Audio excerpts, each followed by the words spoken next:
man du forcément classe lañ war a jàngee quoi.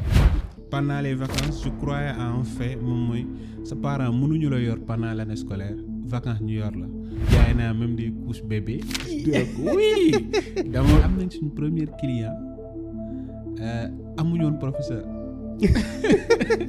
une fois que nga faire face en lion nga génn ci beneen yoon boo gisee day gaynde titre bi nga amoon première fois doo am titre boobu. boo jëlee application éducative ci suñu domaine premier c'est toujours les étrangers mais ñun ñooy deuxième mais ñun ñooy première appli sénégalaise bi nga xamante ni ñu ngi nekk ci côté Play Store.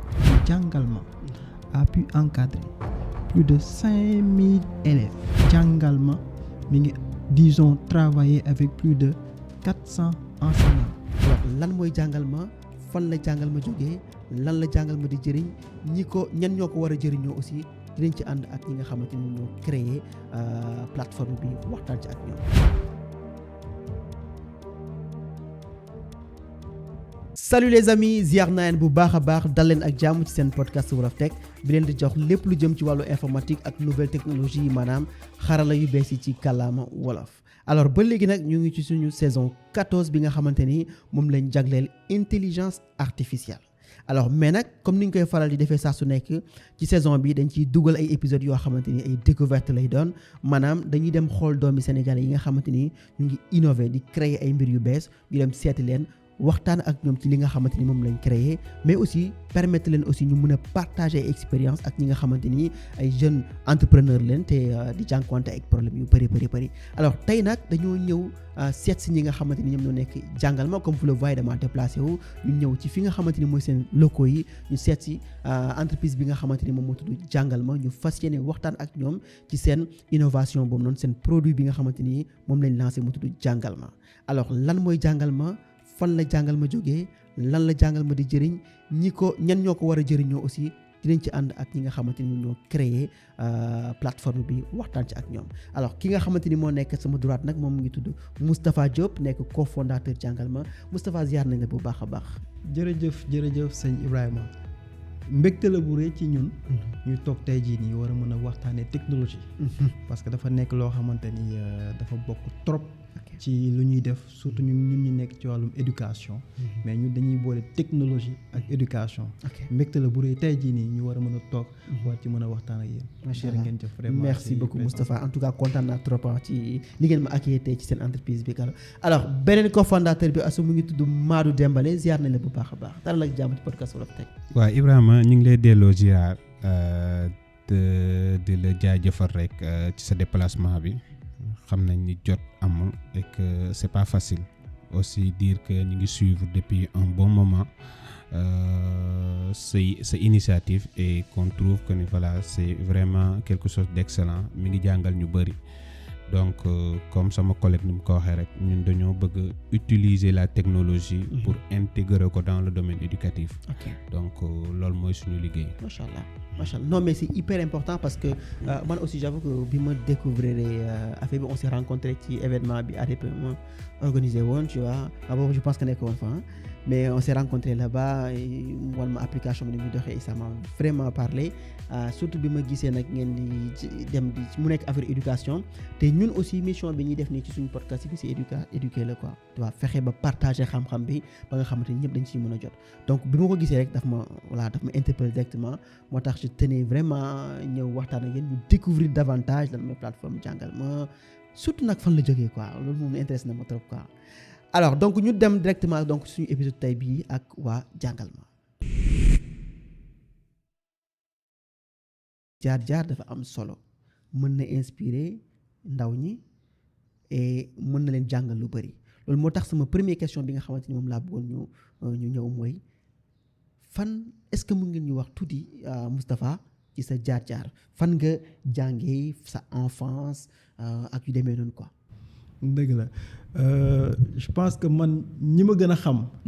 bokk na ci maanaam fi ma cosaanoo muy Géejawaay.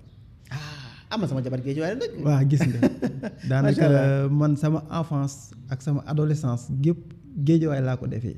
am na une partie de mon adolescence aussi de sama jeunesse maanaam def naa ko côté Yëmbal mais sañ naa wax ne une bonne partie de ma vie daanaka Guédiawaye laa ko defee fa laa jàngee école 16 ba ma jugee foofu am disons dem lycée Limamoulaye jàngee fa amee fa sama bac mu nekkoon une disons avec une classe d'excellence en fait donc bu ñu jugee foofu itam ñu jaar foofu ba dem université nag ak galère ba fa nekk je pense que ku nekk xam nga université ga fa nekk c'est pas évident mu doonoon jaar bu xawoon a compliqué tuuti en tant que étudiant ñu dund ko ça nous a beaucoup appris ça nous a beaucoup servi et je pense que sax sama cofondateur bi Marou Dembélé foofu la ñu xamante. université. waaw ok et voilà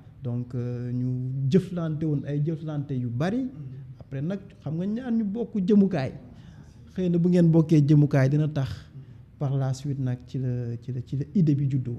donc xëy na mais taxawal foofu bul ko taxawal mais yaa ngi gaawantul parcours bi quoi mais en fait man je ma bëgg taxaw tuuti ci enfance bi c'est-à-dire bi nga nekkee même primaire wala bi nga nekkee même école tu vois est-ce que déjà gisoon nga ci sa bopp ay affaires yoo xam ne wala ñu wax la yoo xamante ni tey ay affaires yu commencé woon feeñ la ne yow da nga bëgg nekk entrepreneur quoi parce que ba man su ma jëlee sama bopp man bi ma nekkee ay lycée dama commencé jaay boutique tu vois amoon naa boutique sama kër tu vois dama doon jaay ay jeans ak yëpp dama doon ko jaay quoi tu vois donc très tôt est-ce que am na ay affaires yu feeñoon yow très tôt yoo xamante ni tey voilà moo forgé tey personnalité bi nga am ba nekk entrepreneur quoi.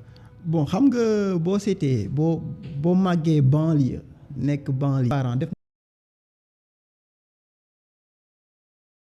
nañ lu bari ci yow mais mënoo compter loolu ci sa bopp comprendre nga et que pour ñun c'était une évidence que nga entreprendre ba ngay jàng da ngay nekk ci classe bi di jaayantu ay gerte tubaab ci biir classe bi da ngay jàng parfois voilà ngay ñëw di def de petits commerces mais teg boo ko boole woon na si aussi ñun fibre technologie bi dafa bokkoon ci ñun et que ñun jàpp nañu même bu ñuy entreprendre du sori ci wàllum ordinateur parce que maa ngi fàttaliku ñun ba ñuy nekk xale côté bu ñu dëkkee ñun boo ñu doon dànkantal maanaam boo ñu doon woo waa koñ bëre nu ñu tudd naan waa koñu ordinateur yi parce que ñun ordinateur dafa bokkoon ci suñu dund. donc képp ku amoon jafe-jafe ordinateur ci gox boobu noonu. mun na bañ a nekk man. mais koñ ba ma màggee presque ñun ñëpp ci wàllum ordinateur la ñuy yëngu. donc de ce fait que yow bis boo demee bay entreprendre wala bis boo demee ba màgg. xëy na li nga miin gën ko xam. jàpp naa ne loolu day yomb nga exceller ci. loolu moo waral nag tey jii nii xëy na bokk na ci jàngal ma taxaw. ngeen nekk entrepreneur c'est-à-dire mais c'est hyper important parce que environnement bi nga nekk. il fallait que nga nekk koo xamante ni da ngay dëgër. effectivement il fallait que nga nekk koo xam ne da ngay entreprendre. mais aussi mais man question bi ma bëgg a xam foofu mooy lan moo indi woon ordinateur bi seen koñ foofu noonu ba yéen ñëpp ngeen nekk ci machine yi quoi. xam nga boo xoolee tey banlieue nu mu bindoo mooy. surtout suñuy jamono. ordinateur dafa nekkoon loo xamante ni gars yi xamuñu ko trop. waaw miinuñu ko trop. si mais daa fekk ne xëy na ñun gox ba ñu nekkoon. ci koñ ba ñu nekkoon.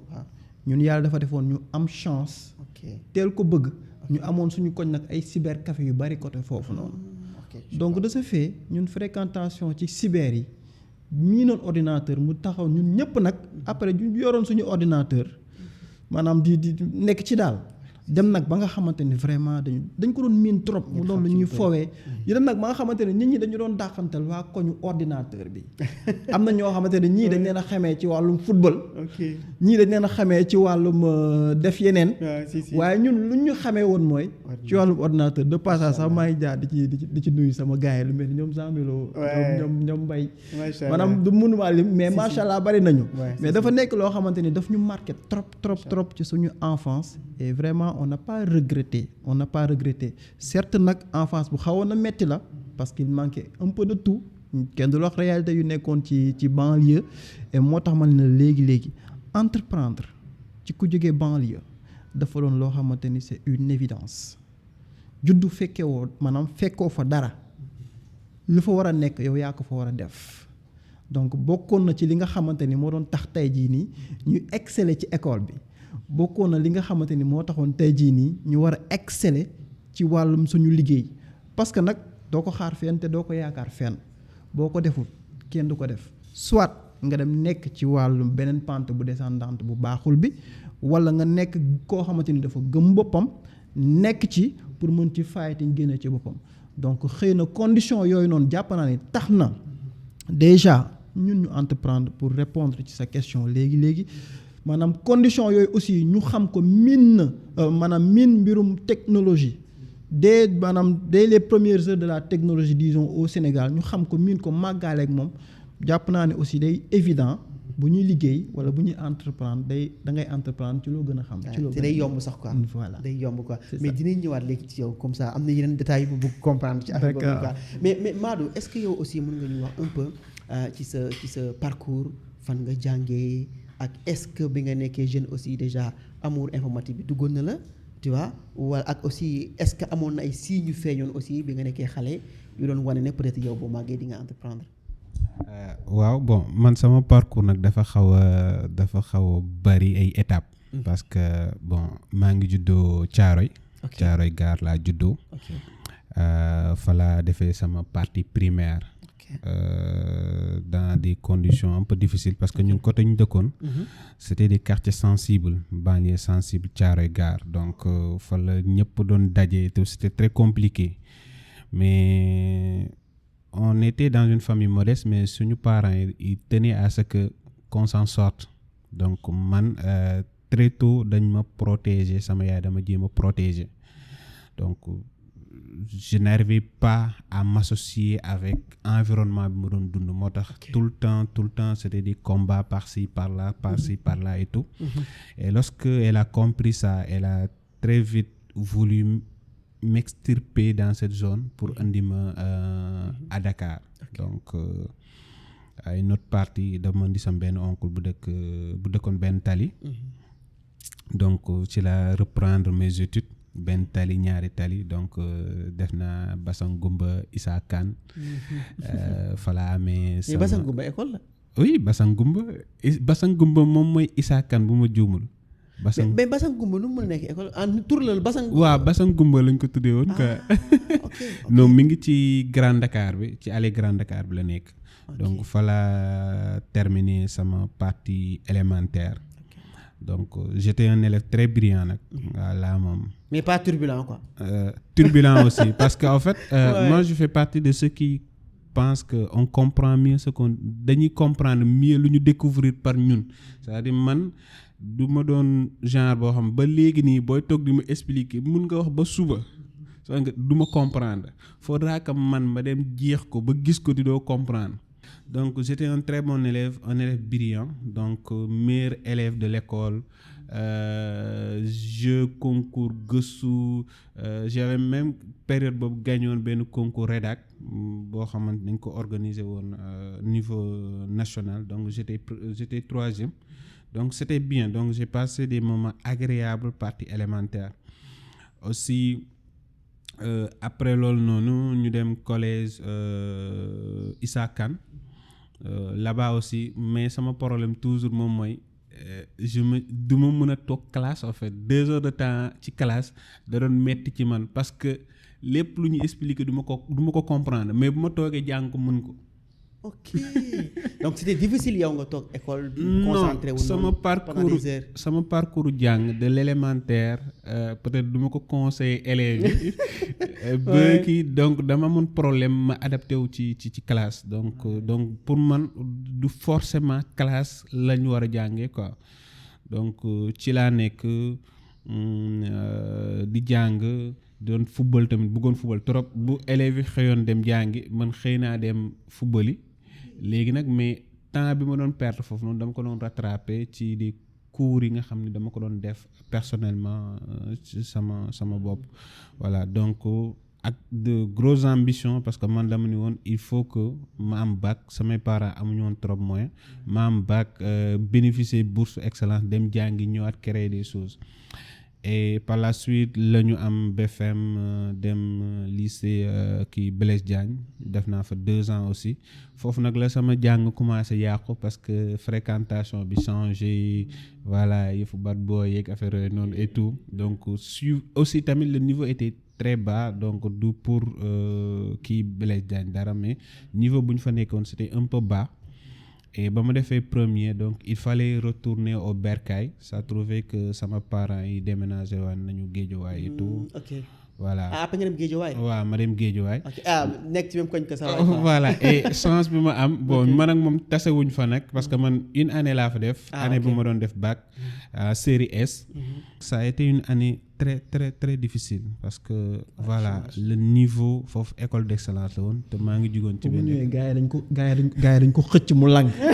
dañ ma xëcc ma lang et tellement que j'étais quelqu'un boo xamante ni voilà j'aimais voilà toujours être nekk ci kanam. ok donc dama dem def 2 mois 3 mois ma ñëw ni damay bàyyi man defuma terminal ñu ne ma non man leen non damay bàyyi du ma ko kii mais amoon naa benn professeur SVT la woon parce que man bu ma bëggee benn affaire bu ma ci joxee sama bopp non damay kii ça dama doon dem mathématique ma am fa 3 4 5 mais bu ma demee par exemple SVT PC damay am 17 18 léegi nag mais toujours que ni du may salle de classe moom man ak moom kiiwuñu quoi donc dama doon dem bibliothèque Limamou Laye bi fa laa doon passer samay journée et tout samay daw jàng finalement gars yi man. c'est-à-dire tu étais autodidacte. voilà ba léegi je suis autodidacte maanaam mënuma comprendre buñ may jàngal voilà donc école bu ma nekk il faut que système administratif comprendre loolu noonu ci man parce que buñ ma bëggee forcer rek day metti donc fa laa def metti woon na trop ma am ci sama bac ci conditions yu assez difficile mais première année la am sama bac S2 ma dem université Cheikh Anta Diop donc ñu orienté ma département biologie donc là-bas aussi c'était difficile parce que ñun ñëpp ñoo ko dund université da ngay def. donc du coup bi nga demee département biologie ci nga fa nekk ak. moom nekkuñu woon même département. nekkuñu woon même département donc département biologie laa nekkoon tamit je pense qu'on avait démarré avec quelque chose comme 4000 élèves mais ba ñuy jeexal suñuy 3e année bi on était quelque chose disons 300-400 élèves ok étudiants voilà donc c'était très intense man nag sama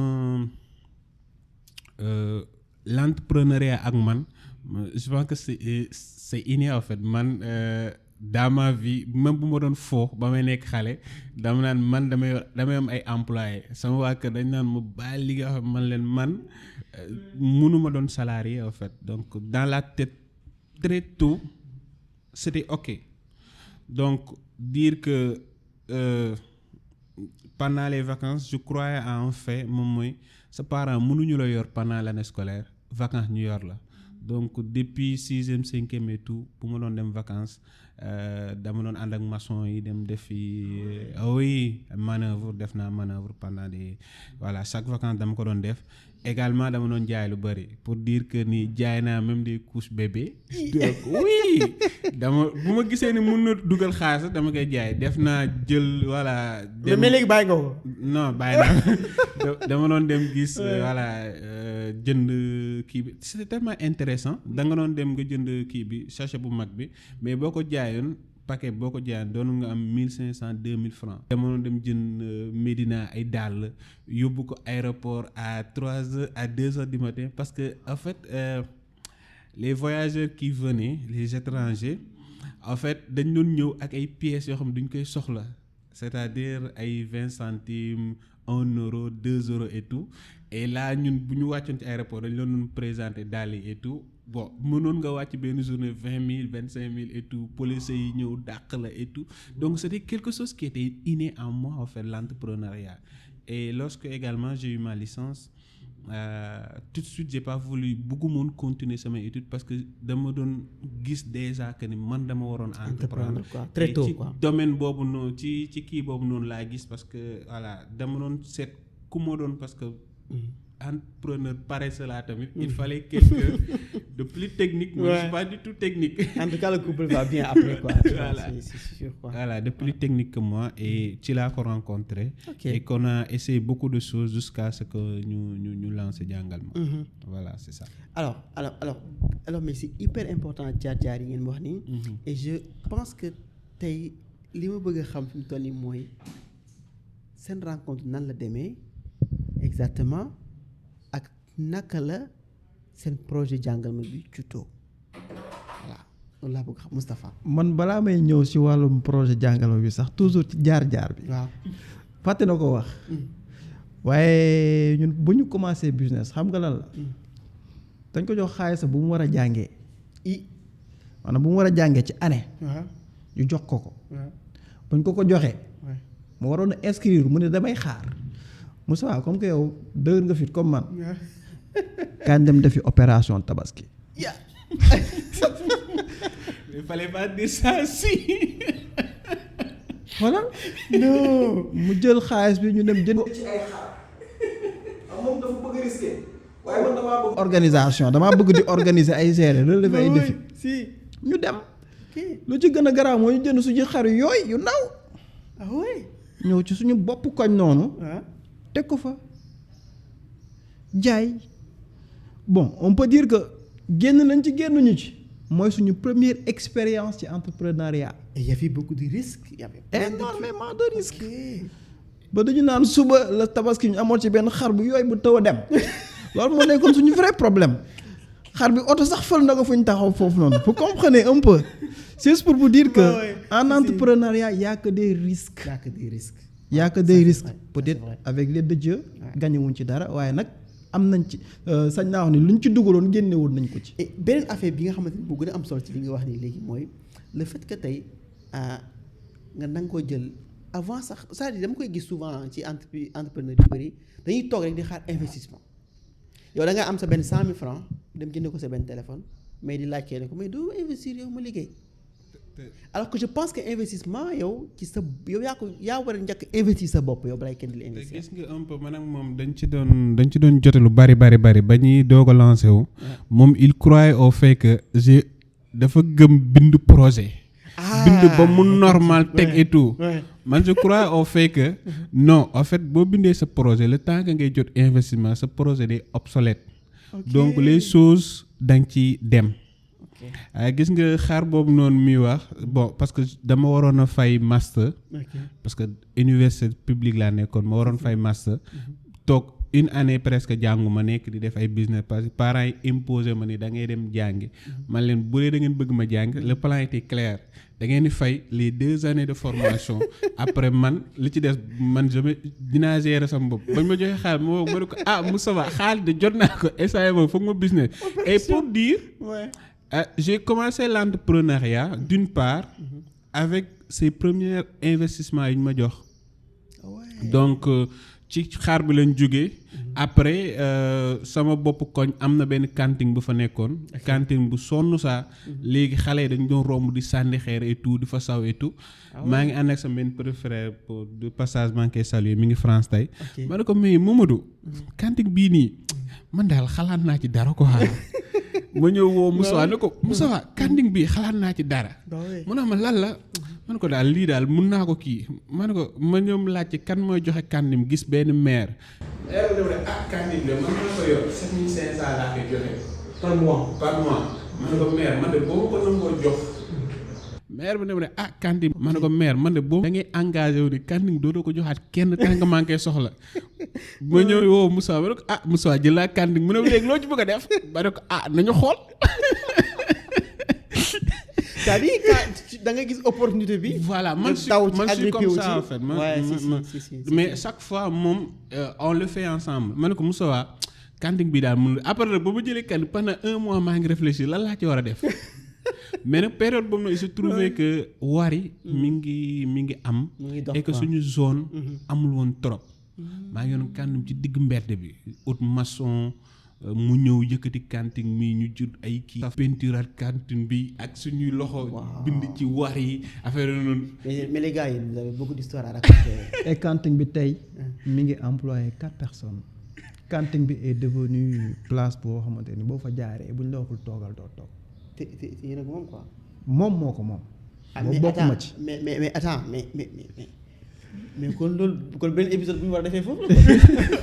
waaw s'il vous plaît. non mais benn épisode bu ñu defee. voilà cantine bi donc cantine bi ci digg koñ bi la nekkoon. waaw donc da doon tàng jër parce que cantine la. waaw mi ngi am benn entrée bu ndaw léegi Moustapha man sama petit frère bi dañ doon jàng boobu nag. waaw bon ñu ngi nekkoon suñu dernière année fac et waaw, tout. si. léegi nag képp ci ñun.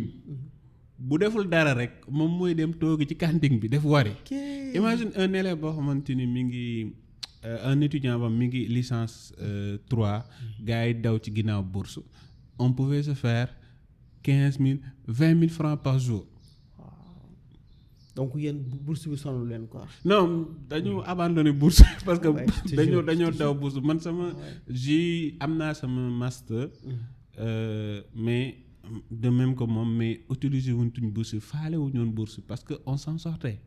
Machallah. Et maintenant ci même projet boobu noonu parce que on avait le champ chaud dañ suñu yaram dafa tàngoon ci la ñu am idée peut-être nañu revenir après ni ci milieu éducation bi y a quelque chose à faire donc dañ ko distribuer ci biir cantine bi lañ toog di ko foofu la idée bi jógee tegal foofu sa baaraam foofu la affaire bi jógee mais en fait avant ñuy jàll ci foofu nag dama bëggoon a xam yéen après seen rencontre comment ça s'est passé quoi toi parce que en fait ma gis naa ne vous avez des personnalités yu bokkul et complémentarité là en plus quoi et ça c'est hyper intéressant d'accord. xam nga déjà ñun dañoo bokkoon nekk université sànq wax naa ko. si man maa ngi woon fac lettres. moom mi ngi woon fac comment dire nu mu tudd sax maa ngi fàtte. département science fa la nekkoon. ok donc du coup souvent dañ doon tase un peu ci campus bi en fait. mais minante wuñu woon. ok minante wuñu woon. mais bon ak nu ñu doon dajee noonu dajee par exemple da ngeen ne ba da ngay xam nit ki. da ngay xam nit ki da ngay xam nit après na ngeen di toog di waxtaan di échanger sur beaucoup de choses. il s'avère que yéen a bokk un peu disons mindset en quelque sorte. exactement lu gën a important aussi fekk ñun sorante wuñ par la suite koñ. loolu nag moo doon wax souvent on était tout le temps ensemble. ok léegi nag nu ñu nekkee woon nag ensemble. comme vous dites loolu nag par la suite idées yi moom booy ni ngeen nekk moom dëgër na fit. ragalul dara. te man aussi parfois damay dem ba mu kii du ma bàyyi bu ne booy ñu dem ci lii rek.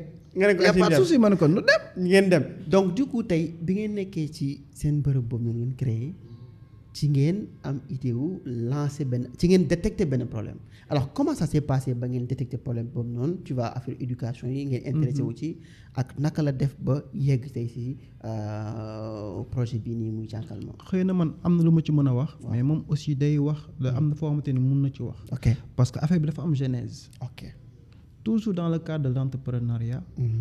xëy na dama koy bàyyi tout à l'heure mu wax ci moom moo doon joxe ay cours da doon joxe ay cours à domicile au départ. mais man idée bi fu ñu mettre en place ci entreprise maanaam fu ñu ko bëgg a commencer mun naa la ko nan lañ ko mettre en place. nan lañ ko mettre en place boobu fekk na ñu ci cantine bu tàng bi. waaw ndeysaan tàng jër. mais da ngay toog yor maanaam doo gis instant boobu gisoo woon client. si ñu toog di xalaat moom mi ngi joxe ay cours à domicile fekk jour boobu maa xëy ci cantine bi. ok moom mi ngi dem di joxe ay cours à domicile. ba mu ñëwee ne ma toog mais Moustapha affaire war na mën a nekk de war nañ mën a créer entreprise. buy joxe cours à domicile amul fii. buy joxe wax idée la de comme d'habitude rek. nañ ci dem. ngeen fekk instant boobu noonu moom yoroon na tuuti weccit. man maa ngi toog. di gérer cantine mais cantine bi doxagul. moom mi ngi joxe cours à domicile affaire bi mi ngi dox tuuti. ok mu génne benn junni. mu ne ma bon yor naa 5000.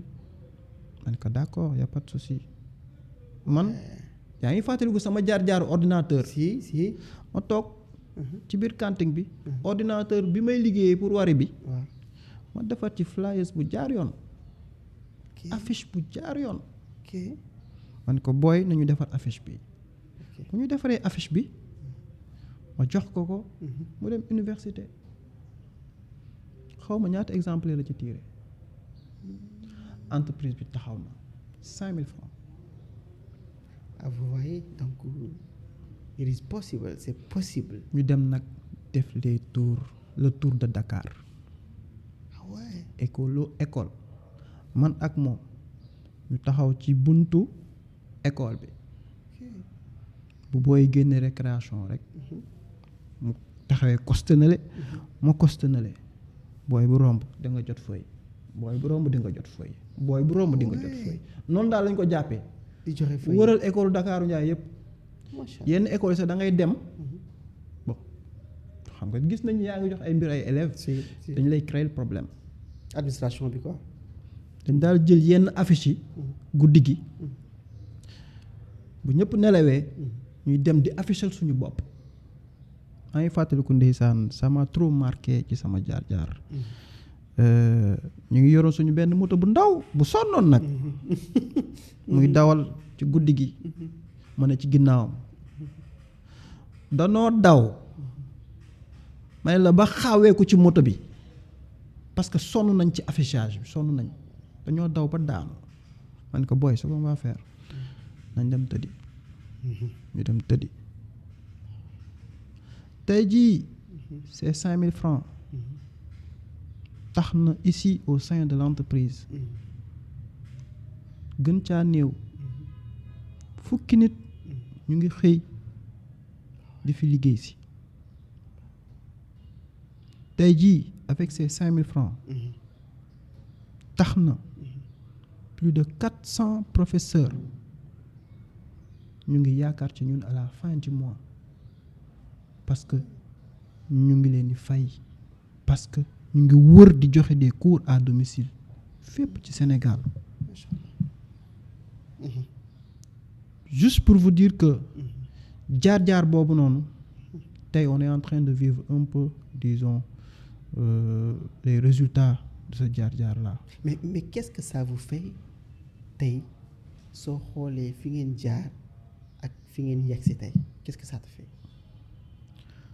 man pour man su ma tijjee buntu bureau bi le fait que juste ma gis nit ñi di liggéey loolu man mbégte la ci man. man jàpp naa ni y a pas plus maanaam accomplissement bu am le fait que nga gis nit ki mi ngi xëy ci jóge këram xëy ñëw liggéey si à la fin du mois xëy na wërsëgam jaar ci yow et que pour man bien pour ñun ñaar ñëpp c'est une vraie fierté. Parfois su ma ciy wax sax sama xol day tooy. Parce que je me dis que c'est très important on a au moins été utile à notre société. parce que jaamu yàlla la sax quoi. Voilà. non mais c'est hyper intéressant li nga wax nii mais yow exactement lan nga ci bëgg a tegaat nii ci seen rencontre bii ni mu demee. Bon, comme ni mu la ko waxee hein, c'est un peu ça. Peut-être c'était venu au bon moment parce que comme ni ñu ko waxee on est deux profils différents. Ouais. Donc moom il est plus focus que moi. Seul je n'aurais pas fait quelque chose et je pense que lui aussi il avait besoin de quelqu'un comme moi pour pouvoir se lancer. Peut-être am na yenn affaire yoo xamante ni dala koy nëbbu sax ñun Seneweb dañ ko sonaloon parce que en fait qu'est-ce qu'on faisait amuñu woon xaalis. Ok. Donc lu ñu doon def moom mooy à chaque fois que Seneweb publie benn article bon du ma ko jox conseil yeneen jeunes entrepreneurs. Ouais, si. Sur les commentaires on mettait courant aussi jàngal ma day dem ba équipe bi di ñu woo naa leen arrêtez ce que vous faites on va porter plainte et tout mais yàquñu ko sa jour point jàngal ma. Le défi était que nga nekk ci kaw. ku lire article gis sa waaj si suuf. gis sa commentaire. Tu vois et bonne stratégie hein. Et pour dire aux jeunes on n'a pas besoin de millions de milliards pour démarrer. Ouais. En fait il faut juste avoir le courage de se lancer. Peut-être il y a certains am nañu chance ku leen di épauler mais am na ñoo xam ne amuñu chance mais lancez-vous ci domaine yoo xamante ni peut-être laajul forcément nga jënd benn machine nga jënd benn oto nga jënd benn domaine yu bëri ñu ngi fi service. Man dama ni def quoi. entre point A diggante point A ak point B point C xaj na ci. Exactement. Donc créer ce point C là pour que A ak B ñu mën a jaar ci yow pour régler ku nekk régler problème donc dañuy penser toujours ci principe boobu noonu mais bëggoon naa xam yow sa cours à domicile yi ñu def noonu comme naka la lan demee quoi waaw ak yow lan moo tax nga jékki-jékki rek ne da ngay def ay cours à domicile aussi quoi en fait le problème moom mooy dama terminer sama licence et que amoon gisumoon perspective à l'université et bëggumoon poursuivre donc man dama am licence et orienté nañ ma master d'enseignement et tout et bëgguma koon def donc là ma toog une année boo xamante ni une année sabbatique boo xamante ni liggéey jànguma nanguma dem université et pour bañ a toog sama kër il fallait trouver des alternatives il fallait faire quelque chose et que benn ami moom moo ni ma man de damay def lii ma ne ko mais loolu c'est intéressant léegi sur le coup ma defar quelques affiches dem au Maris ma posté ko ci semaine yooyu y a 3 familles qui m'ont contacté donc ku nekk mi ngi ma doon fay benn somme boo xam c'est assez bu ma boole woon lépp c'était 3 fois ma bourse donc maa ngi ci woon mais je savais que ni mënu moon limité wu ci loolu noonu donc dafa am benn période boo xamante ni ci suñu vie quand on se cherche parce que dooni produit bi rek moom beeg donc liñ lay wax lépp cantine beeg xar yeeg cours yeeg lépp ci même période bi la ci benn 2 ans lañ ko def ci la ñu xool ni produit bi mun na dox ñu jéem ci pousser ba ñu toll fi mu toll alors naka la dem def ay cours à domicile ci ay kër physiquement di leen jàngal naka la idée boobu dem ba tourner ba jur plateforme jàngal ma c'est très important il y a toujours l'aspect technologie qui n'a jamais disparu musul génn ci suñu liggéey ñun bañ na ko ba ñuy def cours à domicile benn professeur ngay commencer ñaari professeur nga dem 100 dem 200 ba yegg jamono ci 400 professeurs yu lay joxel cours da ngay bëgg day am ñu nekk France Belgique États-Unis Canada bëgg ñu jàngal seeni doom loolu mënoo ko jaaree lu dul ci xarale yu bees yi muy technologie bi donc ñun pour mën a satisfaire ñi nga xamante ne dañu dekk fële maanaam hors du Sénégal bëgg ñu jox leen des cours disons en visio et que ñun aussi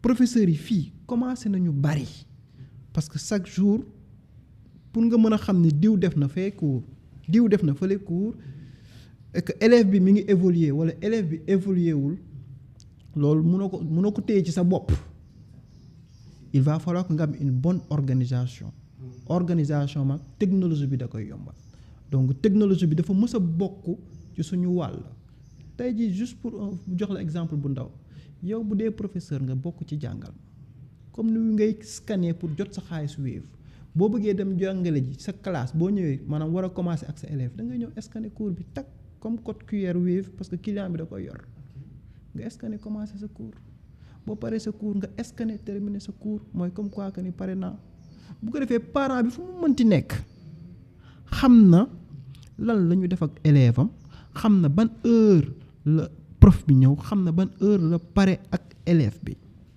loolu yëpp technologie bi moo ñu ko may juste pour wan ni la technologie dafa mës a présent ci suñuy maanaam nu ñuy jàngalee nu ñuy suivre suñuy élèves dem nañ nag ba gis ni élèves yi dañuy faral aussi di utiliser nouvelle technologie yi pour jàng et que ba ñu xoolee constat yi généralement bu ñu utiliser nouvelle technologie yi pour jàng dañuy utiliser ay applications yi nga xamante et généralement application yooyu noonu contenu yu ñuy faral di jox élèves yi du doon contenu yi nga xamante ni dafa conforme par rapport ak li élèves yi di jàng à l'école. ok parce que ce sont des contenus yoo xam ne ci voilà programme INP yi la quoi. souvent c'est le programme français. bëgguma tudd application. mais généralement élèves yi du ñuy faral di jàngale di jàng wala di utiliser des applis.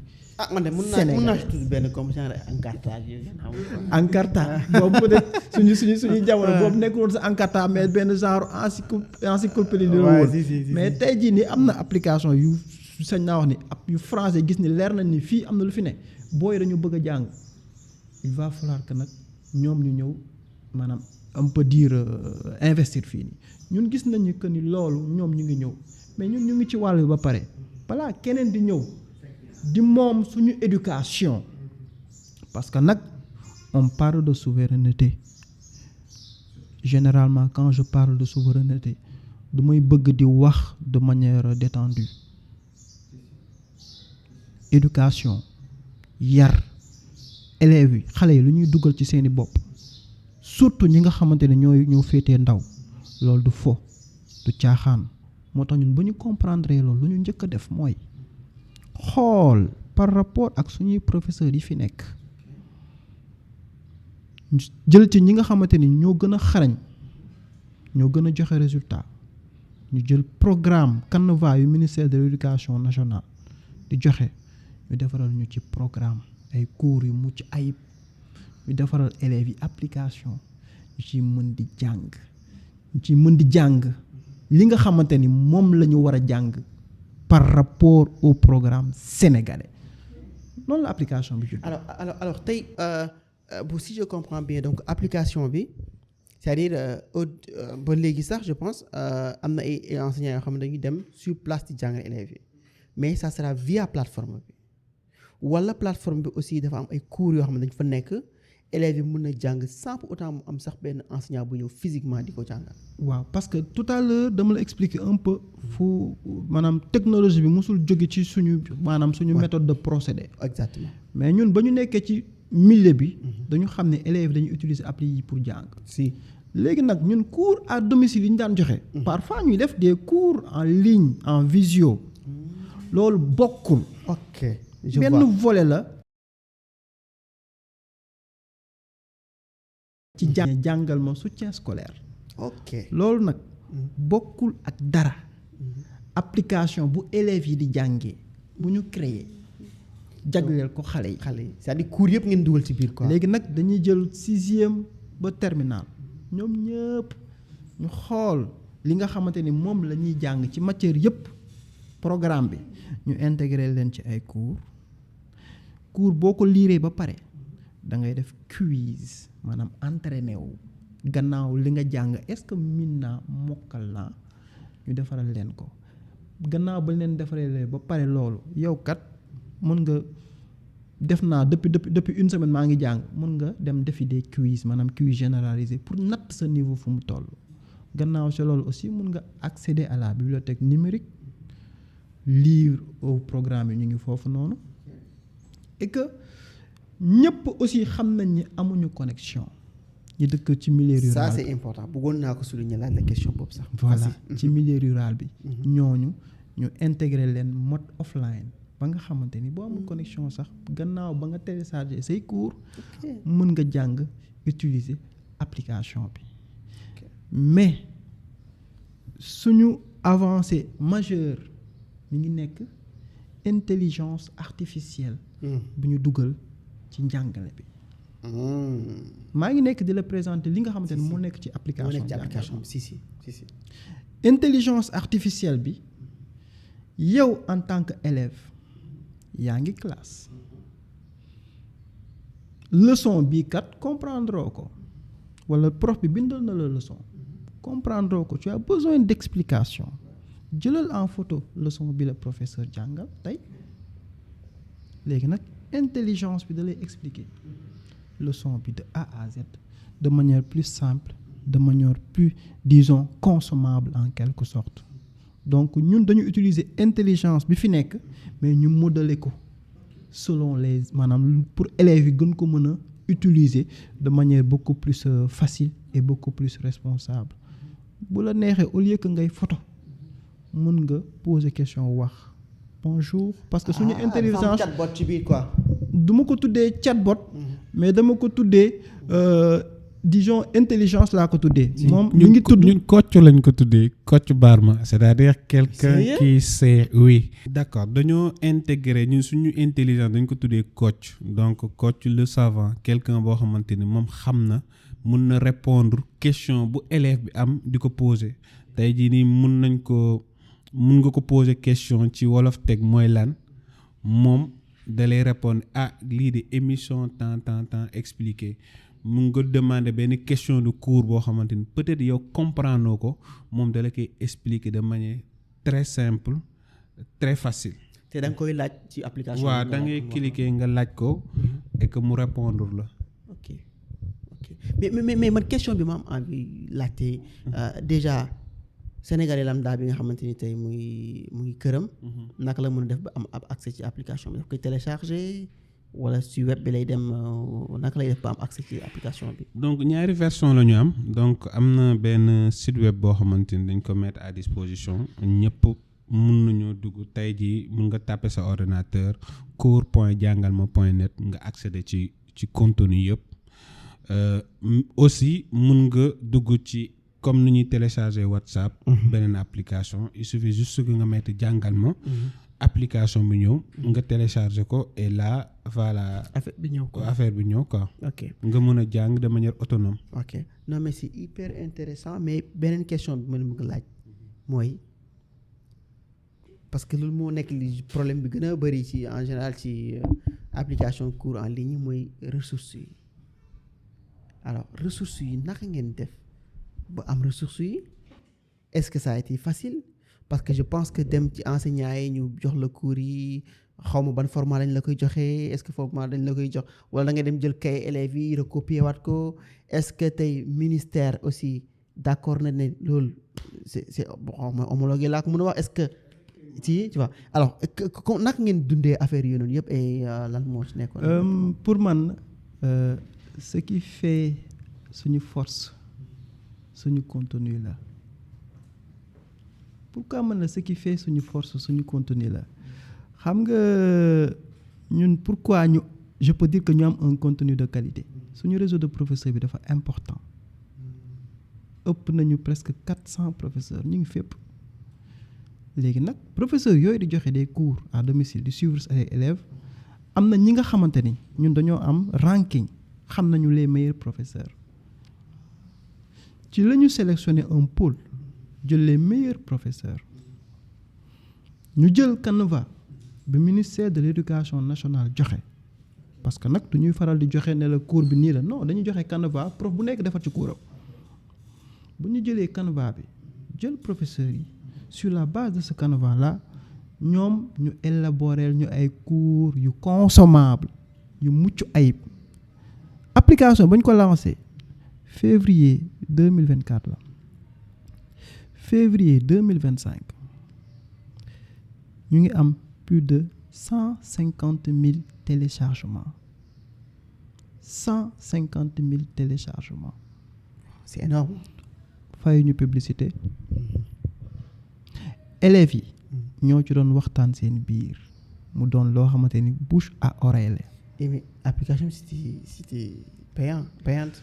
en fait ça dépend dinañ ci ñëw tout à l'heure bu bëggee juste pour te dire que contenu bi tax na élèves yi xam ni lii seen moomeel la ñu partageante ko seeni biir bu mu xamante ba mu tax jamono jii nii boo jëlee application Sénégal yu Sénégalais yi defar ñooy numéro 1 mën nga dugg Play Store da nga koy gis du loo xamante ni dañ koy inventé certes nag classement bi day fluctuer tout le temps boo jëlee application éducative ci suñu domaine premier c'est toujours les étrangers mais ñun ñooy deuxième mais ñun ñooy première appli sénégalaise bi nga xamante ni ñu ngi nekk ci côté Play Store et que pour man du lenn lu dul suñu contenu de qualité bu ñu mettre en place.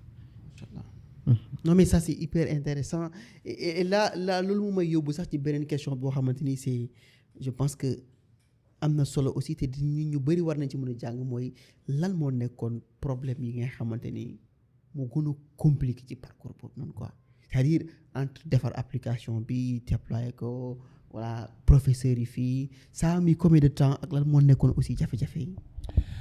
Bon, peut-être sens bu ñu am ñun on a été un peu visionnaire avant que avènement application bi di kii donc lui comme ni mu la ko waxee dafa technique trop donc on a pensé xalaat nañ mbir mi yàgg na parce que à la base site internet la woon donc donc histoire application bi nan la ñëwee à la base ñun dañ doon joxe ay cours à domicile donc c'était dafa am nit ñi dañ ko doon def naturellement mais dafa amoon benn critique boo xam da doon ñëw tout le temps seeni produit dafa cher.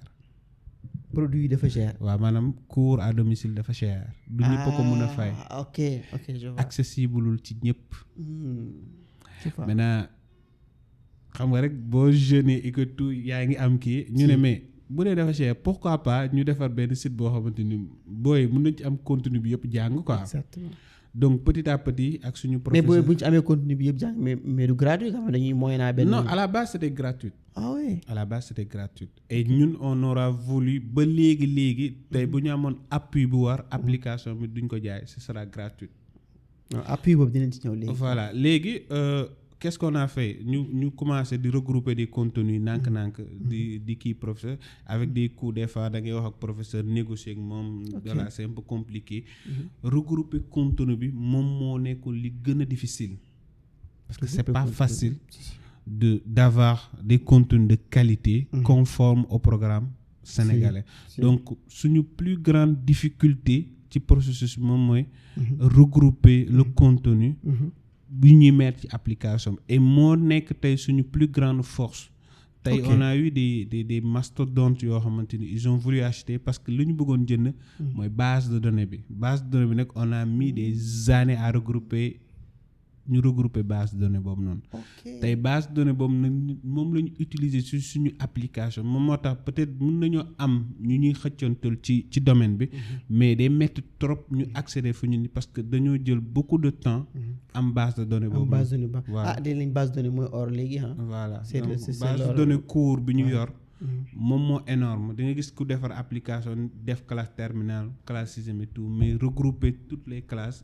defar des contenus de qualité je pense que moom moo nekkoon plus grand défi bi ñu relever quoi. ok Moustapha bu nga laay devenir ci défi yooyu noonu est-ce que déjà mën nga ñu raconter benn anecdote boo xamante ni ci jafe-jafe yi la quoi tu vois loo xamante ni vous avez passé ci ba ngeen di defar seen application bi wala ba ngeen di taxawal entreprise bi parce que je pense que entreprise bi xëyul rek ngeen am nombre de personnes yu toll nii am nga ay étapes yu ngeen jaar est-ce que nekkul étape bu am na moment yoo xamante amagu leen woon local peut-être tu vois mais est-ce que am na ay anecdotes yoo xamante ni mën nga ñu ko raconter rapidement. xam nga foofu moo nekkoon sama bureau. bu ñu nekkul ci cantine bu tàng ba. sama néeg la.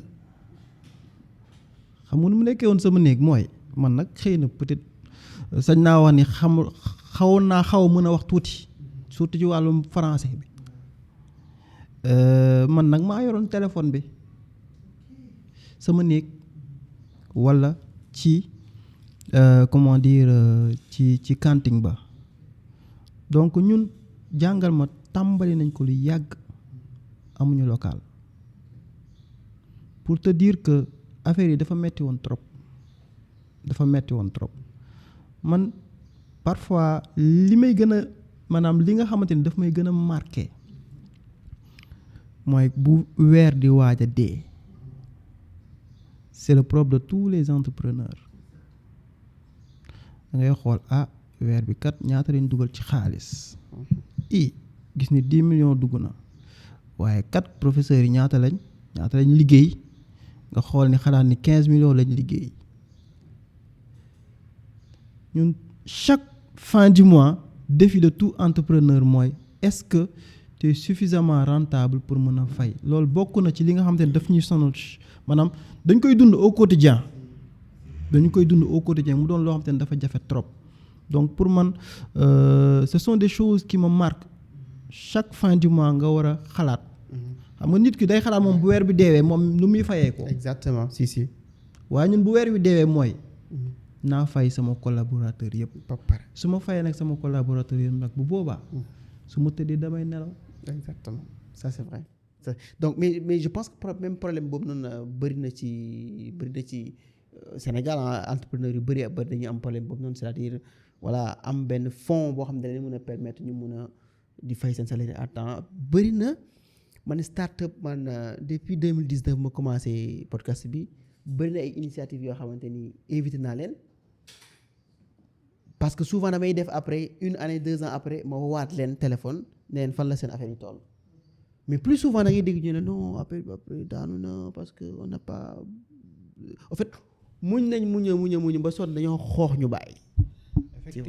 Effectivement et je pense que c'est le commun entreprise yëpp la des fois c'est liquide mais des fois day am tellement de défis yoo xam ne da nga ko war a relever que ni des fois nit ñi dañ naan la mais yow lu tax nga continuer di entreprendre lu tax nga nekk ci pourquoi doo arrêter nga dem trouver leneen quoi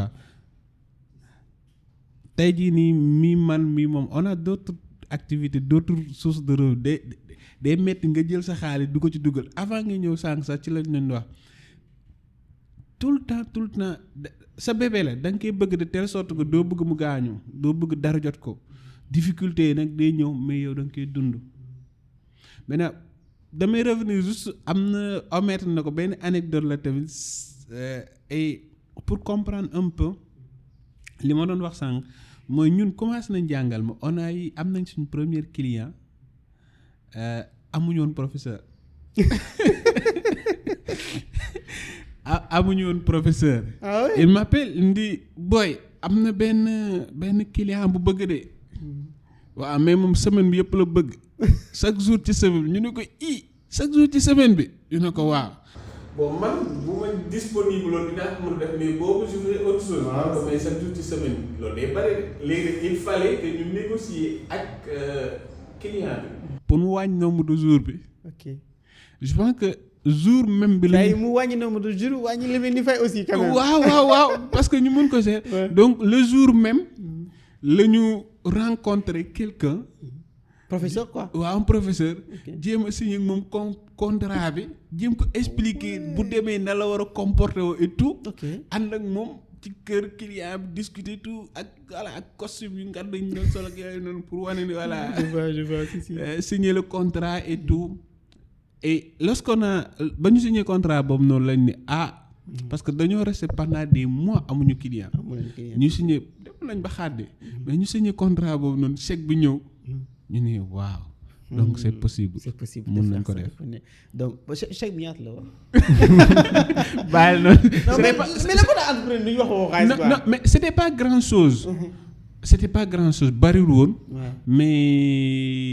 mais c'est lim ñu def dafa graaw. c'est ouf de soulagement la nga xam ne lii ça mën na nekk quoi. mën na nekk voilà c'est possible. c'est possible. ça c'est vrai. et dafa def benn affaire gisuñu woon xaalis sax mais le fait que ñu sentir que ni ñun ñoo xalaat loo xamante ni nit nanguñ nañu jënd ko ci yow fay la. waaw fay ñu dem. te dara xewagul. ça a été benn ouf de soulagement et défi tamit bokkoon na ci le fait que on était encore voilà dañ doon dem di wax ak nit ñi mais nit ñi doonuñu loon def confiance. pourquoi ma war la jox sama xaalis nga dem ak moom est-ce que yow di nga ma defal li ma bëgg donc pour chaque client bu ñu doon am moom il était du côté ci téléphone bi la nekkoon mais physiquement dama ko waroon a rencontrer donc mun naa ne rencontrer naa plus de 2000 clients. normalement oui. mais foofu sax laa bëggoon la actuellement Dakar Sénégal Dakar Thiès Mbour est-ce que yéen ci région yëpp n'est-ce pas. man du ma ni jàngal ma Sénégal la yam wax naa la ko léegi jàngal ma mi ngi France mi ngi États-Unis jàngal ma mi ngi Canada jàngal ma mi ngi Belgique. mais attends bu jàngal ma nekkee Belgique ban programme la ñuy jàng foofu. le programme belge parce que boo xoolee tey. donc du coup da ngeen intégrer programme yooyu ci biir. en fait li nga war a comprendre ci njàngale bi mooy kuy ñëw di joxe des cours disons de tutorat du ñëw avec un programme parallèle maanaam du ñëw créer programme wala du ñëw di la jàngal sa programme déedéet. la ngay jàng école. loolu la lay répéter donc yow aajowul sax nga nekk professeur belge pour mën a jàngal xale bi. comprendre juste ñoom lu ñuy def ci classe ba. nga xam lan la ñuy jàngale ci classe ba. nga jéem a imprégné wu ci programme bi. donc day évident nga mën a suivre élève bi. boo ko tàmmee avec le temps rek da ngay ñëw nekk un spécialiste kuy encadrer élèves yi nekk disons au niveau de ces pays là. donc juste pour ne pas dire que jàngal ma Sénégal la yam jàngal ma mi ngi fépp. ñu ngi fépp. voilà ça c'est bon ça va alors beneen laaj bi ma bëggoon laaj aussi moo nekk retour d'expérience c'est-à-dire bi nga xamante ni lancé ngeen jàngal ma mu commencé am ay clients yi ñëw et tout cela est-ce que am ngeen ay retour ci produit bi quoi. Bon, je pense que buñ fi nekkee aujourd'hui comme li ñuy wax souvent ñun dañoo gëm loolu noonu dafay gën a yomb nga fidéliser benn client que ngay recruter yeneen client donc bu dee jàngal ma mi ngi continuer di satisfaire ay nit ñuy recruter ay professeurs c'est parce que parents yi ñuy choisir déjà ñoom dañoo satisfait lu ci bari yombul tey nga gis kenn ni ko doom ni mu fooree ci xol yombul nga confier ko n'importe qui bu dee confiance amul donc ñun suñu premier défi moom mooy ki ñuy liggéeyal moom confiance ci li ñuy liggéey ak moom loolu day tax day yomb suba mu mun ñu boole keneen koo xamante ne xam na ko bi jànkonteel même difficulté que moom mi ngi jànkonteel donc tey mun naa ne ñun benn client au minimum c'est 2 ans wala 3 ans la ñuy nekk ak moom te lu ci bari moom moo ñuy boole keneen donc bouche à oreille bi day dem bu baax te je pense que bu dee bouche à oreille bi mi ngi développé c'est parce que ñi nga xam ne ñi ngi fi déjà ñi ngi leen di satisfaire donc il y a de très bons retours par rapport ak encadrement bi et que en général comme on le dit mooy benn xale ñuulul xale bu nekk dafa bëgg ñu accompagner ko selon moom nu muy percevoir les choses et que ñun on a compris cela. Vous l'avez compris parce que déjà yow bi nga nekkoon yow bëggoon toog classe déjà. Voilà c'est ça donc yow instant boobu boo amoon jàngal ma. voilà c'est ça da ngay gis benn parent bu ñëw mu ne la da lay ñëw triste waaw man sama doom de xaw ma lu may def waaw man sama doom day tiit ñu ne ko non sëñ bi wala soxna si jarul tiit xale bi dafa bëgg juste ñu am beneen approche bu différent xale bi dafa bëgg ku koy déglu xale bi parce que ñun dañuy déglu xale bi dañuy xam lan la bëgg ak nan la ñuy naxanteeg moom pour jox ko envie parce que xale yi dañoo bëgg défi. si donc ça c'est vrai. nan lañ koy pousser pour que mu ne ñeneen ñi gënuñu ma aay. ok donc bu ñu créer déclic boobu vous êtes en contact avec l'élève.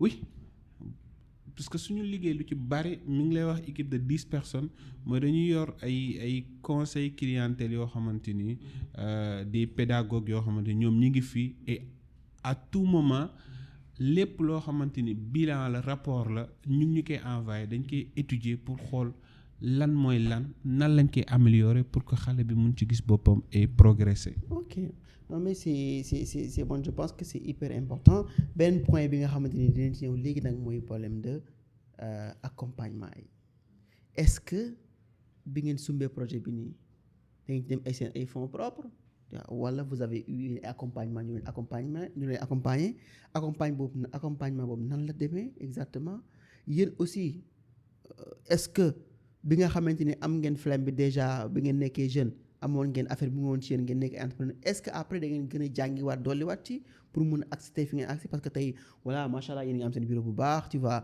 am ngeen seen ay employés yéen a ngi manager seen employés yi yéen a ngi doxal business bi mu ngi dox tu vois est-ce que lu ngeen jàng la wala déet est-ce que am ngeen ay accompagnement wala déet aussi.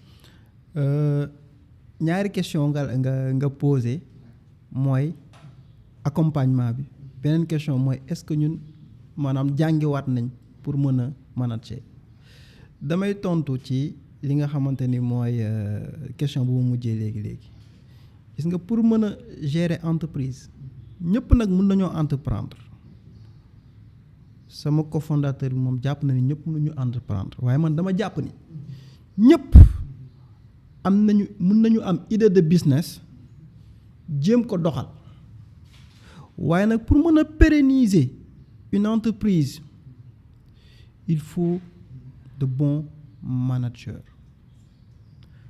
pour mën a nekk nag un bon manager soit da ngay def 15 ans jàng ko dans le tas soit nga nekk un entrepreneur ne tu as entrepris après nga confier ce business à un manager ce n'est qu'à partir de là nga mën a am une entreprise florissante jàpp naa ne lii mooy li nga xamante ni mooy les bases. Entrepreneur c'est différent de manager. Entrepreneur mooy créer mooy mettre en place mais manager mooy màggal boîte. comprendre nga pour man yii pour nga def ko foog nga xam ko jàng ko dans le tas wala nga jàng ko am ci ay lijaasa. ñun nag danoo boole ñaar jàng nañ business business entrepreneurship jàng nañ ko donc am nañ ci lijaasa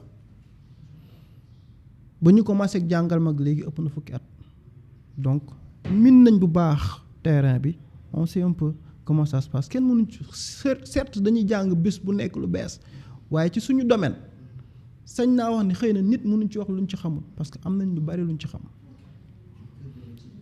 voilà donc par rapport ak accompagnement yi nag man dama mës a gëm ni un entrepreneur peut créer pour répondre aux besoins de ce koñ waaye boo bëggee nekk un champion national ñaari option mooy nekk sa kanam soit ñu accompagner la porter la nga nekk un champion national soit nag nga nekkal ko sa bopp mais day nécessiter beaucoup plus de temps parce que day nécessiter beaucoup de fonds.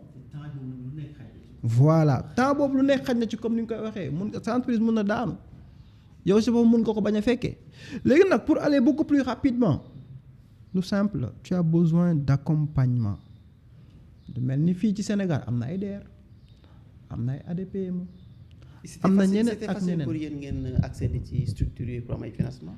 bon je peux dire que ñun lu ñu def yëpp on a toujours fonctionné en fonds propres loolu moo tax xëy na jàngal ma yéex a nekk un champion national maanaam suñu xaalis suñu business jural suñu bopp wala suñu propre fonds lañu parfois la ñu jël pour injecter en cas de crise financière waaye nag xaaru leen état pour xaaruñu kenn ci dara mais bon instant bii nag ñu ngi ci ay pourparlers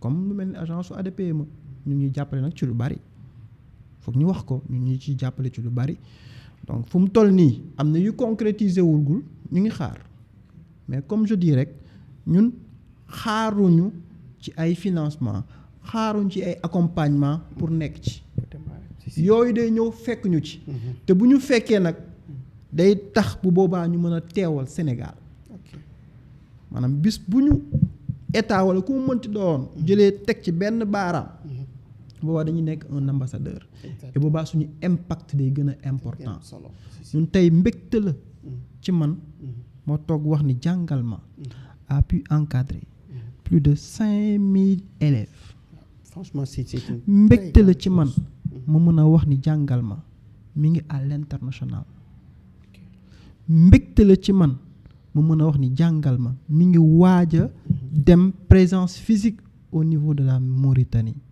mbégte la ci man ma mën a wax ni jàngal ma mi ngi disons travailler avec plus de 400 enseignants mbégte la ci man ma mën a wax ni jàngal ma tey plus de 10 personnes ñu ngi xëy di fi xëy si ci entreprise bi mbégte la ci man ma mën a wax ni ñun bokk nañ ou bien ñun gagné nañu les awards de la jeunesse africaine parmi plus de 600 candidatures dans plus de 6 pays africains tey jii ñun ñu gagné ko raaye la pour man bu très important mbégte la ci ñun ba ADPM organisé concours du business plan ñu nekk parmi les 100 entreprises les plus performantes sénégalaises loolu xam nga lu ko waral junni. waaw junni moo créé loolu yëpp. non mais je pense que man li ma gën a retenir dans l'histoire de tout ça c'est-à-dire mooy comme li nga wax ne début bi tu vois ak aussi benn affaire bi ma gën a neex aussi mooy ni ngeen amee ay personnalités yu différents mais pourtant vous arrivez toujours à travailler ensemble tu vois c'est-à-dire des fois li gën a intéressant boo nekkee ci entrepreneuriat mooy am ay divergence mu am ay esprit ay idées yoo xam ne ni ça diverge quoi pour que ngeen mun a approfondir parce que bu fekkee ne kenn day wax benn affaire kenn ne ko waaw ok baax na c'est bon peut-être ça va pas dañu mujjee xuloo. waaw tu vois dañu xuloo chaque jour ñun duñ juboo. te rek ci suba ci suba rek.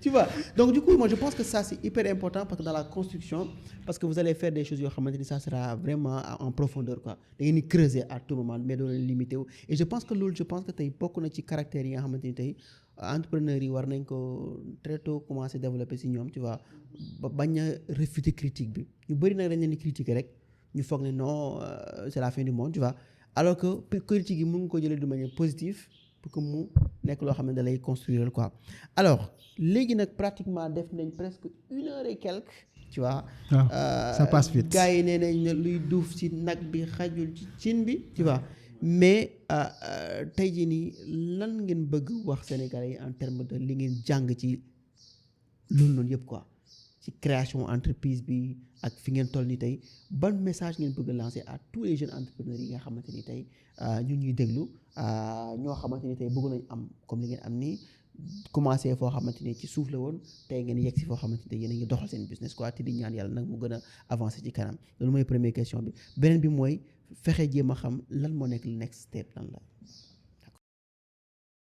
man jàpp naa ni dëkk lu ko war a doxal c'est le secteur privé dëkk lu koy doxal c'est l'entrepreneuriat il va falloir que ñun ñëpp jeune bu ci mënti nekk c'est bien certes nga jànge ami say lijaasa dem université pare def concours état bi jël la soit état bi da lay jël soit secteur privé bi jël la léegi nag soit ñun dañuy nangu nekk ñuy créer secteur privé maanaam créer de l'emploi wala ñu nar a nekk ci ñu ñuy employé jàpp naa ne nag dëkk bi lu koy tax a màggal mooy ñu bokk ci ñuy créer emploi créer emploi mooy il faudra que ñun jeunes yi ñu nangu di entreprendre nag moom wax dëgg yàlla maanaam c'est le yin et le yang mën nga cee tekki waaye nag y a le revers de la médaille c'est pas évident donc va falloir vraiment nga armé wu de patience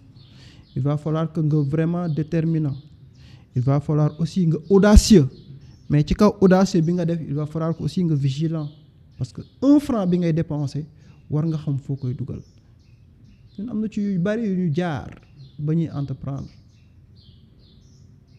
jël nañ xaalis jox ko nit mu dem ak moom ci suñu cadre lépp suñu cadre jàng la mais pour te dire que ci yooyu ci entreprendre la bokk léegi nag pour man c'est une évidence pour jeunes yi mën a entreprendre pour mën a doxal dëkk bi il va falloir que ñun ñëpp ñu def dara pour ñu mën a def pour maanaam pour mën dëkk bi mën a dox il va falloir que ñu nangoo entreprendre man jàpp naa ni c'est un message que je lance à l'égard de à l'endroit de la jeunesse il va falloir que ñu entreprendre bu ñu xaar dara ci Diomaye bu ñu xaar dara ci ci Sonko bu ñu xaar dara ci suñuy parents dëkk bi kenn du ko defar ñun ñoo koy defar.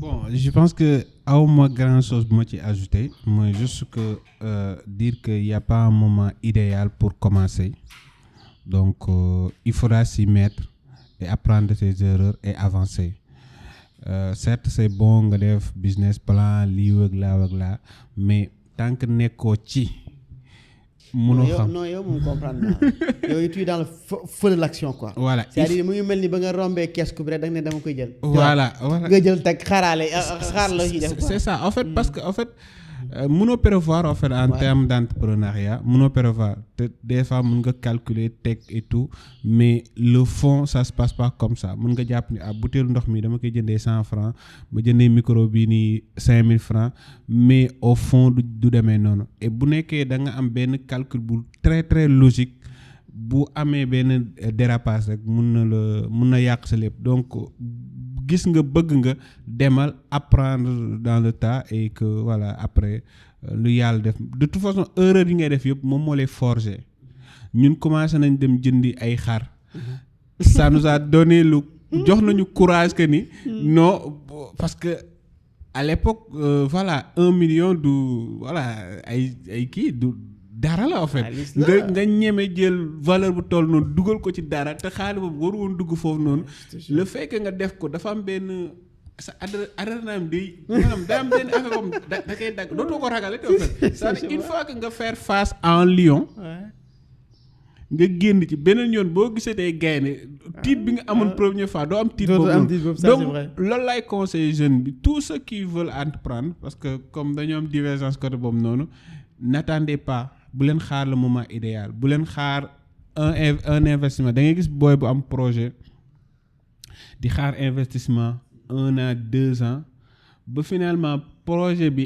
importance bi moom day dem kenn ku ko faxas ci suuf jël ko parce que moom mi ngi xaar investissement du peut-être bu démarré woon ak moyens yu ndaw yi mu yor investissement bu ñëwee day fekk mu am na jël na enveloppe donc faut pas attendre moment bu idéal faut pas attendre que sama ay pour dire damay jël juste corrélation par rapport ak suñu mbokk bawol yeeg ñu jóge daara ba ñëw dañuy ñëw ak benn kiiwu café Touba wala benn taabal bu ndaw wala dara et que ñu ciy dem petit à petit li ñuy am moom la ñuy réinvestir ainsi de suite ba nga xëy suba mu yor magasin bu rëy mu yor des entreprises donc amul moment bu propice pour l'entrepreneuriat bu dee gis nga ne yow gis nga sa bopp ci entrepreneuriat lance-toi erreur yi nga def moom moo lay màggal quoi. Inch'Allah. Alors next step c'est quoi? Prochaine étape bi su ma la ko waxee pour man jàpp naa ni c'est une ambition que nous avons mooy application jàngal ma parce que jàpp naa ni moom moo waraloon débat bi mais fu mu toll nii waxtaan nañ lu ëpp ci yeneen. non mais c'est important. mais dama naan ci li ko waral quoi. dama naan ñun on a un objectif c'est d'être un leader africain de l'EdTech. l'EdTech boo ko déggee mooy la technologie de l'éducation bokk na ci application bu ñu lancé fii ak at dans les 12 prochains mois bëgg nañ jàngal ma mi nga xamante ne en une année communiqué wul ci dara plus de 150 000 élèves utiliser ko ñun dañu bëgg ci at yi ñu jëm nii maanaam ci at bi ñu jëm nii ñu am au moins 1 million d'élèves yu utiliser jàngal ma dañu bëgg fii ak disons fii ak quelques mois parce que loolu mooy suñu défi c'est d'aller vers l'Afrique boo déggee Afrique mooy l'Afrique francophone la Côte d'Ivoire déjà dañuy commencer par Mauritanie ñu ngi dem on va y aller très prochainement mais aller beaucoup plus en Afrique francophone.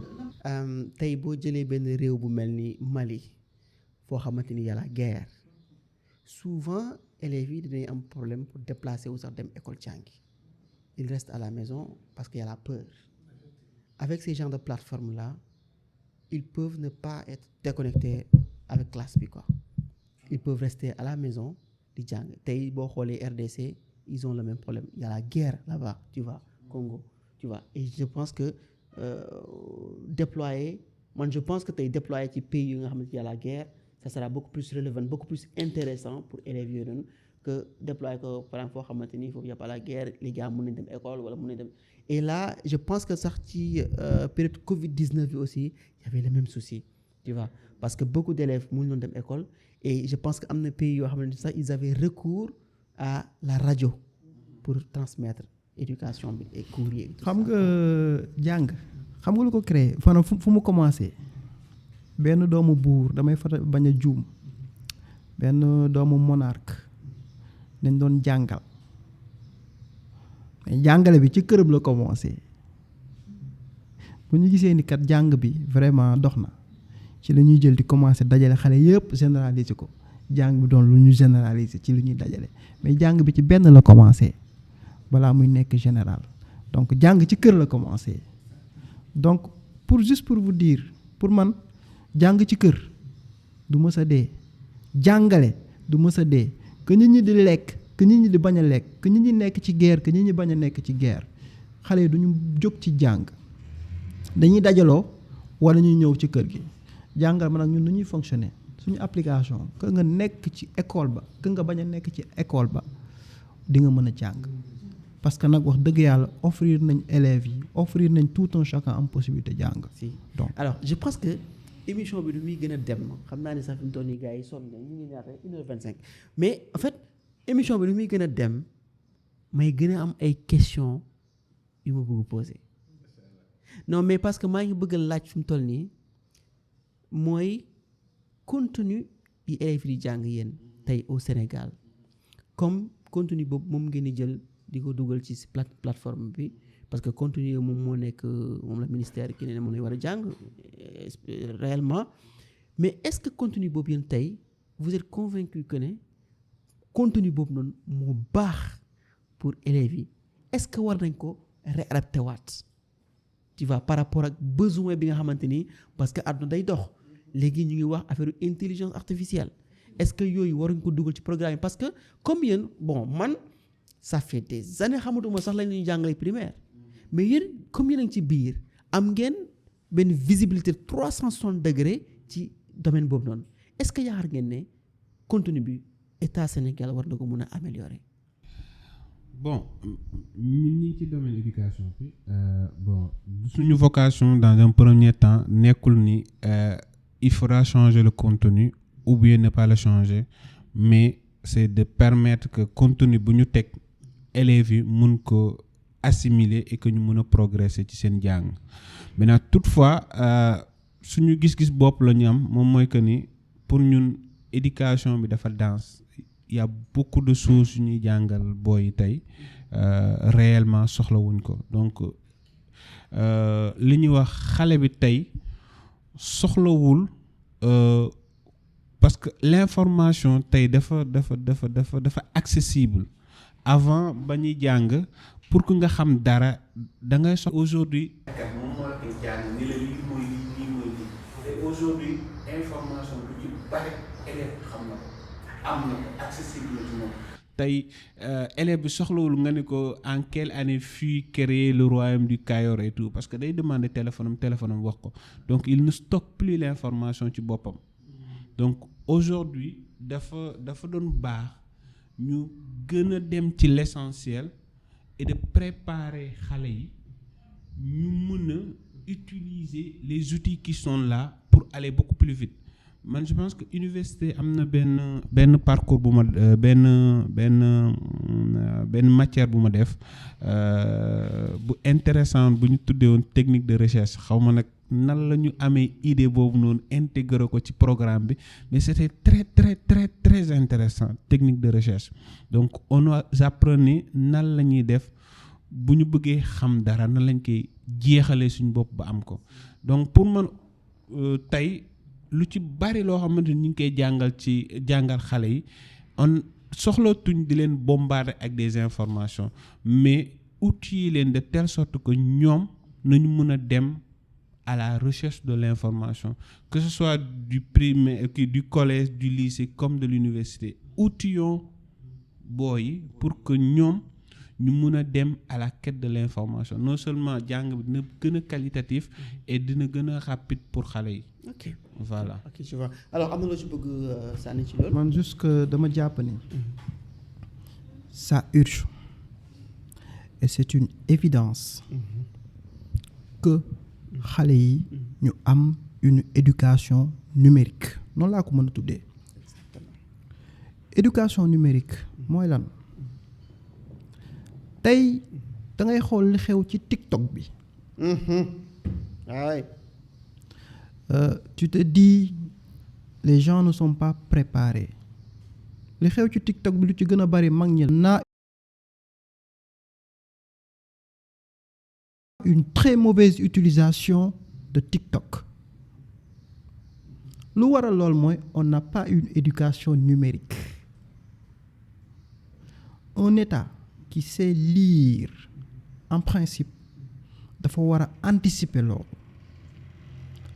loolu mooy dès le bas âge dès l'école primaire xale yi nga jàngal leen l'éducation numérique naka la ñuy utiliser jumtukaay yu bees yi dafa am solo gannaaw boo leen waxee naka la ñuy utiliser jumtukaay yu bees yi dana leen muccal ci parfois ñu retrouver wu yenn images yi ci biir réseaux sociaux yi parce que man mii di xale xaw ma ni ma sama photo ma publier benn photo bu n'importe quoi demain mënoon naa nekk président mais photo boobu yàqal na ma il va falloir que ñu yar leen ci loolu gis nga nag li mën a wax léegi gannaaw bu ñu leen yaree ci loolu mooy nga démystifier loolu ñuy utiliser nga xamal leen ni loolu du dara lu dul des lignes de code wax leen nu ñu koy defee parce que nag loolu mooy tax ñu mën a concurrencer doomu tubaab bi mooy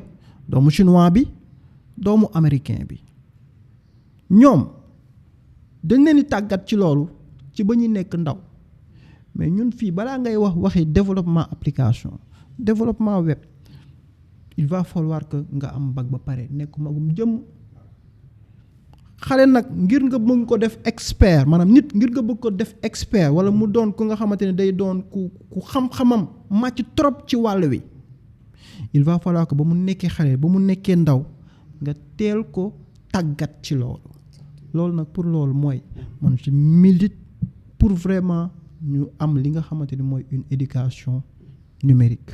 Ok donc mais éducation numérique c'est hyper intéressant mais est-ce que vous pensez que Wolof mën nañ ko intégrer un jour ci éducation bi. effectivement ñun je pense que essayé nañ ko testé nañ ko jàll na. mais alors comment. oui ci application bi essayé nañu intégrer le wolof mu jàll mais ce que ça demande en termes de ressources en termes de base de données et tout ñun amuñu moyen boobu noonu pour une utilisation grand public. mais comment vous utilisez le wolof ci application bi ni muy demee.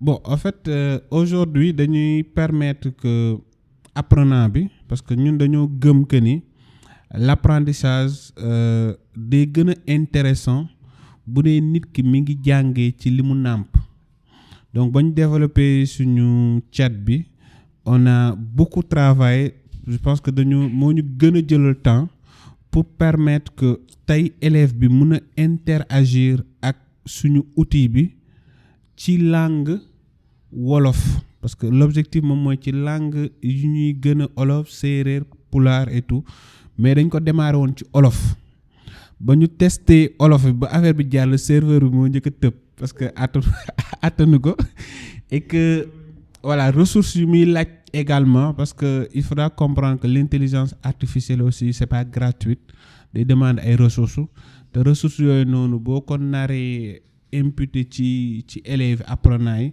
c'est un coût qui est énorme raison pour laquelle ñu reculer waat ci nànk la solution est là mais la solution ñun amuñu les capacités pour déployer la solution. alors là moom on va lancer un appel fort à gars yi yor kii Diamniadio bi. data center Diamniadio bi ils doivent vraiment taal affaire boobu engin boobu. gars yi mun ci mun a. man dama jàpp ni.